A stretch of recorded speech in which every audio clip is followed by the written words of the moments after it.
the first things to look for is how bright they are, how close to the skin the lights are going to be, and whether they have diodes or whether they have SD cards. Welcome to this week's episode of Beauty Babble. Today we're talking about how to pick an LED machine, or any machine really, when there are so many options. Our guest is our very own boss, Tera, the owner and operator of Beauty Cult Canada, a beauty supplier out of Edmonton. We finally got you, Tera. How are you? I'm good. If you're wondering why we're laughing amongst ourselves, it's because the word boss is not used in our place of work. She is our team leader. So we wanted to bring you on because I have witnessed myself over many, many years, all the efforts that you take in researching and looking into devices and understanding everything about it. So we thought, because LEDs is one that can be anywhere from like $80 to thousands and thousands of dollars, can you share with us a little bit of what to look for, or how should someone go about choosing an LED and what makes it right for them? Yeah, well, with now all the online platforms, they are everywhere for every price.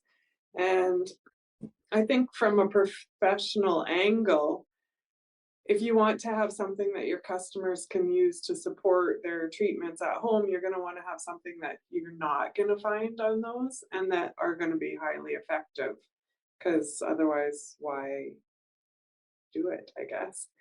So the first things to look for, I think, is how bright they are, how close to the skin the lights are going to be, and there's a couple other things like whether they have diodes or whether they have SD cards.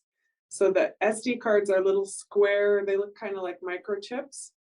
And you'd think by looking at them when they're off that they wouldn't produce light, but they actually have a longer longevity, I guess, than the diodes. And it's hard to tell if your diodes are failing because they just start to dim, they don't actually burn out. And are you referring to the professional aspect when you're including this in services, what to look for versus product, right?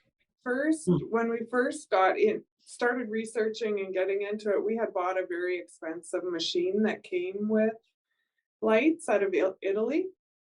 And it came with multiple masks, a helmet for hair growth, and body pads. And they had those little SD cards in them, and we paid a lot of money for it. And then when I started researching all these handheld devices that were online, I thought, well, why would somebody spend so much money on one of those devices like we did when there's so many available that are smaller? But that being said, a lot of the little ones that first came out have the diodes, so you're going to get probably about 10,000 hours out of those little diode lights, hopefully. And out of the bigger machines that you've invested a lot more money in that have the SD cards.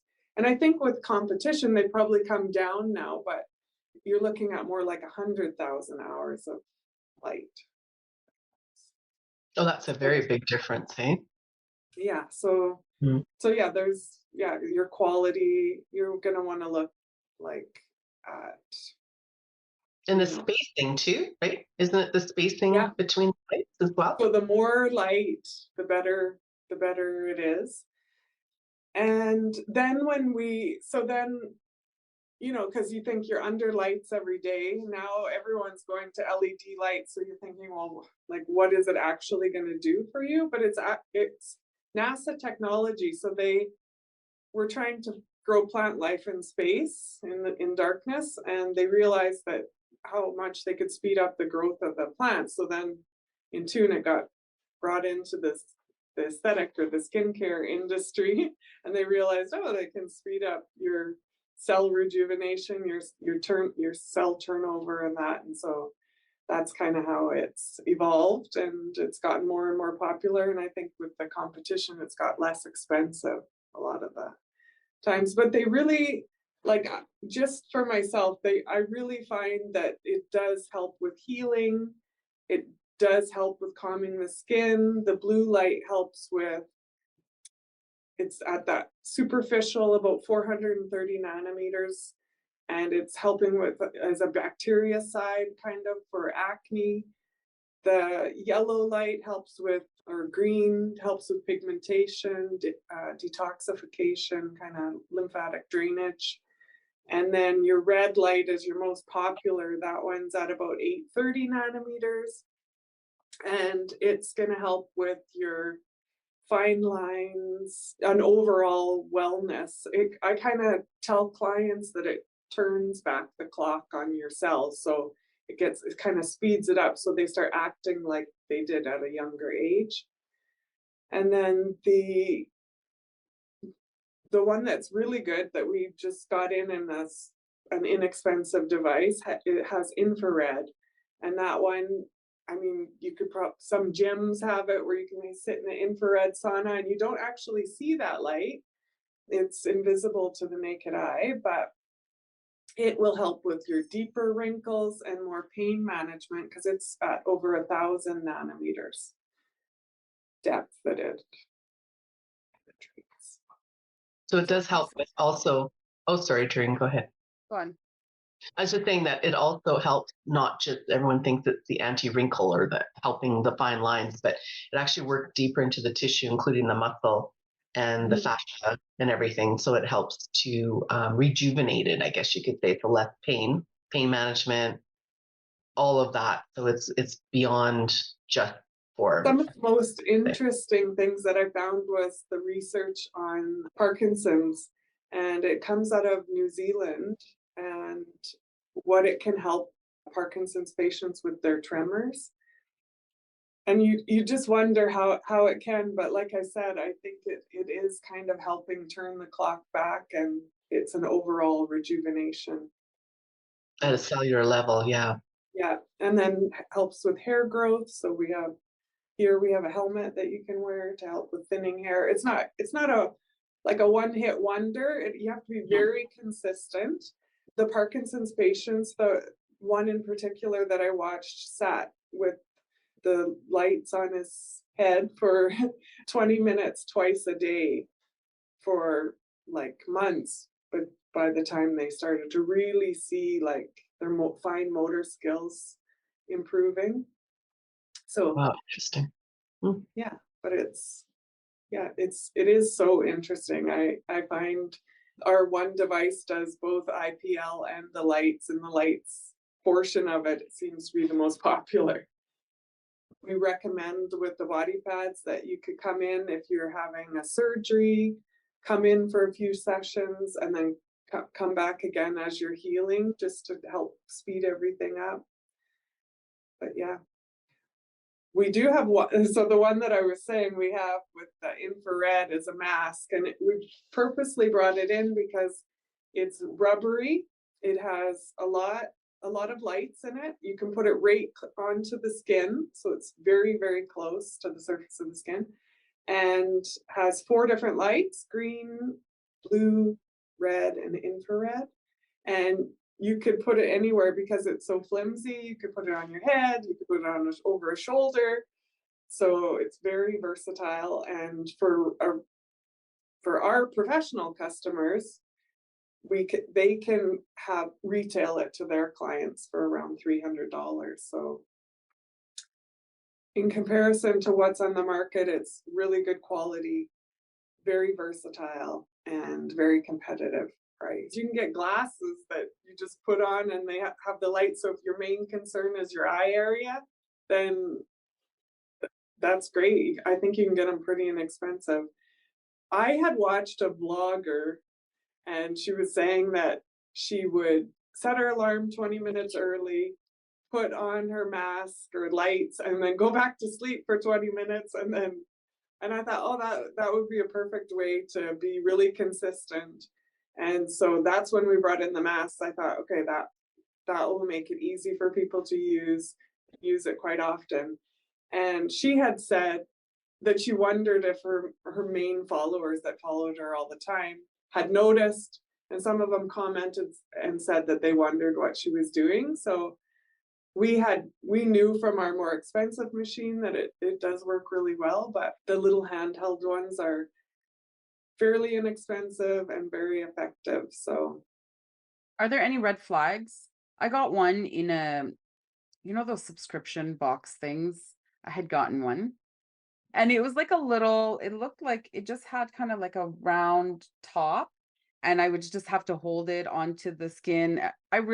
Obviously, I'm not super consistent, but I really didn't think it was as effective as the bigger mask one that I have. So are there red flags? Like, I know we talked about number of lights in the distance, but what's a don't go there?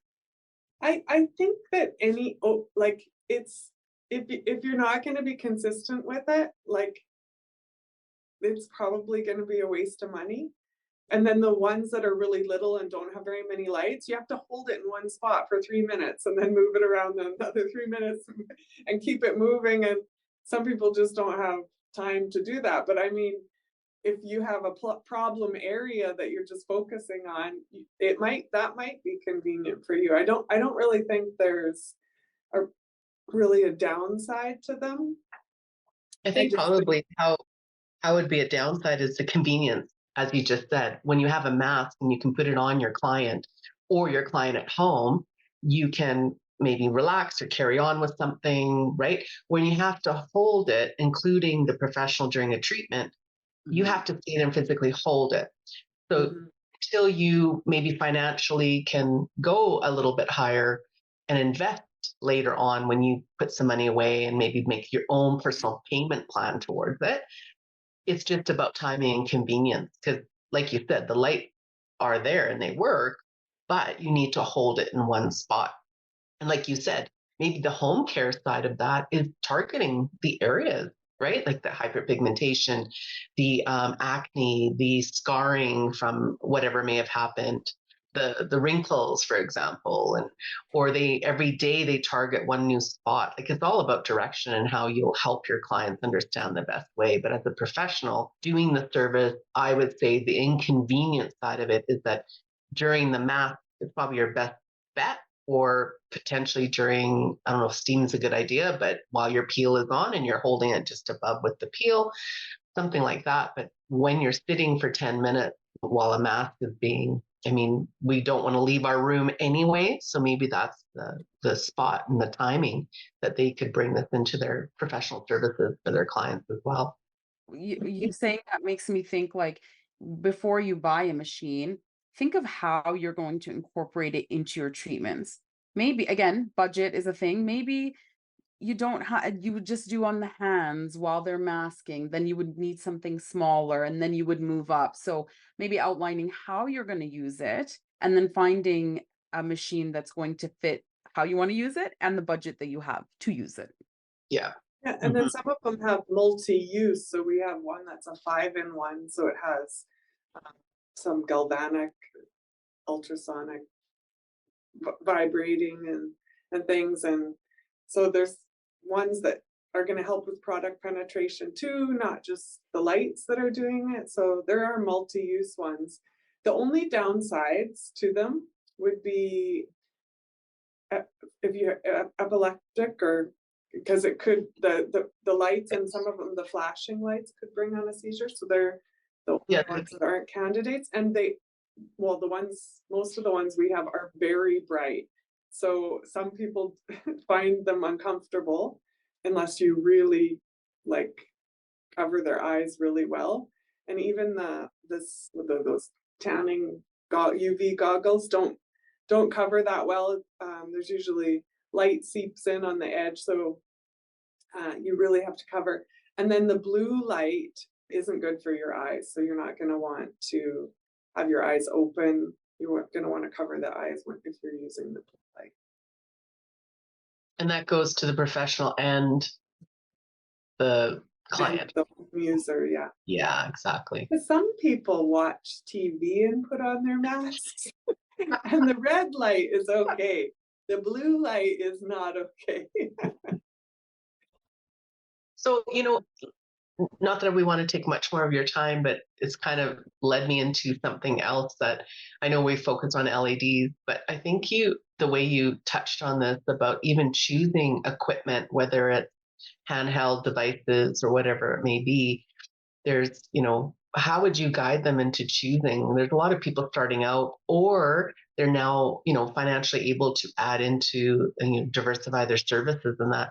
What are some tips you would give them on how to choose equipment in general? I don't know if that's too general of a question, or you have an answer for that. Well, how would you recommend or guide them through it? I think you have to be wary of, are you going to get your money back, kind of thing. Like, what's it going to take for you to kind of make it worth your while? Like I said, with that little mask that we have that has the 4 colors in it, you're not adding time to your service, because you can put it right over top of a mask, well, like a traditional mask while they're masking. So you can incorporate it into the facial, but because you're giving them more technology, then you can also have it as an upsell.